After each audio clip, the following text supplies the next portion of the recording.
আসসালামু আলাইকুম। সবাই নিশ্চয়ই ভালো আছেন। আজকে আমি স্বাদে মজার এবং সহজ উপায়ে কেক বানানোর রেসিপি দেখাবো।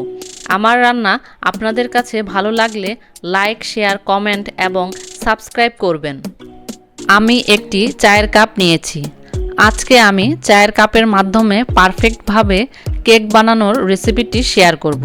ভিডিওটি শেষ পর্যন্ত দেখার জন্য অনুরোধ রইল। আপনারা যে কোনো ধরনের চায়ের কাপ নিতে পারেন। এবার আমি ব্লেন্ডারের জগ নিয়েছি। আজকে আমি এই ব্লেন্ডারের মাধ্যমে ডিম ফোম করার কাজ করে নিব খুব সহজে। দুটো ডিম দিয়ে দিলাম। ডিমগুলো নর্মাল তাপমাত্রার হতে হবে। এবার দিয়ে দিব হাফ কাপ পরিমাণের চিনি। আপনারা আপনাদের স্বাদ অনুযায়ী মিষ্টির পরিমাণ বাড়িয়ে ও কমিয়ে নিতে পারেন। এবার দিয়ে দিব হাফ কাপ পরিমাণের সয়াবিন তেল। এবার ঢাকনা লাগিয়ে সবগুলো উপকরণ একসাথে ব্লেন্ড করে নিব। এই তো ব্লেন্ড করা হয়ে গিয়েছে।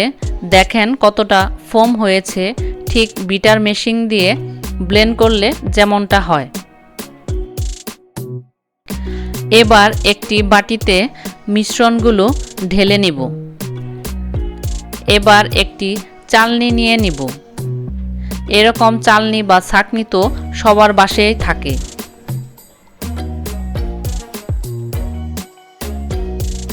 এবার এক এক করে শুকনো উপকরণগুলো দেওয়ার পালা। চায়ের কাপের 1 কাপ ময়দা দিব। আপনারা ময়দা বা আটা যে কোনোটাই ব্যবহার করতে পারবেন। তারপর দিব হাফ টেবিল চামচ বেকিং পাউডার। এবার চেলে নিব।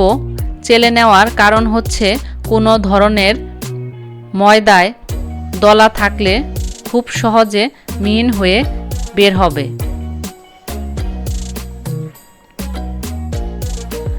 এবার সব উপকরণ মিশিয়ে নেওয়ার পালা। ভালো করে সব একসাথে মিশাতে হবে।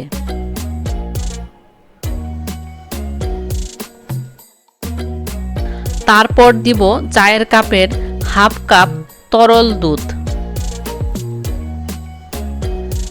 এরপর দিব 1 চামচ ভ্যানিলা এসেন্স। এটা দিলে ডিমের গন্ধ দূর হয়ে যাবে।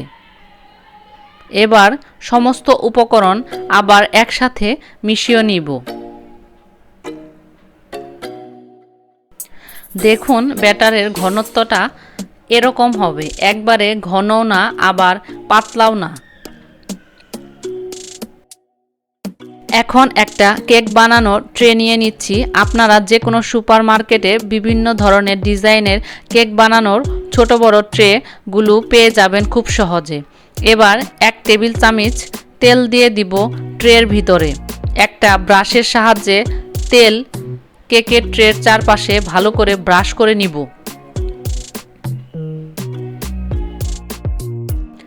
এরপর ট্রের ভিতরের সাইজ বুঝে এক টুকরো কাগজ কেটে নিয়ে এটা ভিতরে সেট করে দিব। এবার কেক বানানোর মিশ্রণটি ঢেলে দিব।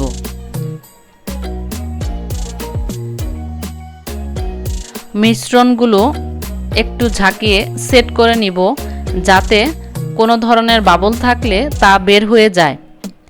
এবার আমি ডেকোরেশনের জন্য কালো কিশমিশ দিয়ে দিব। আপনারা যে কোনো ড্রাই ফ্রুট এখানে ব্যবহার করতে পারবেন।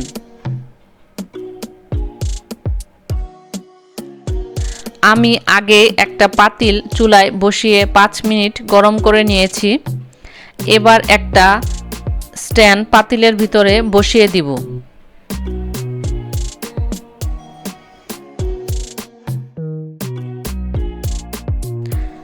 এবার কেকের পাত্রটি দিয়ে দিব। এবার ঢেকে রান্না করব প্রায় 40 থেকে 50 মিনিটের মতো মাঝারি আঁচে। 40 মিনিট পর আসলাম। এখন কেক কতটুকু রেডি সেটা দেখার পালা। কেকটা পুরোপুরি রান্না হয়ে গিয়েছে কিনা চেক করার জন্য একটা টুথপিকের সাহায্যে চেক করে নিব। টুথপিকটা কেকের ভেতরে ঢুকিয়ে দিয়ে দেখব কেকটা হয়েছে কিনা। টুথপিকের গায়ে কোনো কেকের মিশ্রণ না থাকলে বুঝতে হবে কেকটা তৈরি হয়ে গিয়েছে। আমার কেকটা পারফেক্টভাবে তৈরি হয়ে গিয়েছে। এবার কেকটার চারপাশে একটা চাকুর সাহায্যে ঘুরিয়ে নিচ্ছি কেকটা ট্রে থেকে ইজিভাবে বের করার জন্য। দেখুন কেকটা কতটা পারফেক্ট হয়েছে। এখন আমি কাগজটা সরিয়ে নিব। এবার আপনাদেরকে কেকটা কেটে দেখাবো কতটা পারফেক্ট এবং সফট হয়েছে। এই তো হয়ে গেল আমার মজাদার এবং সহজ উপায়ে কেক বানানোর রেসিপি।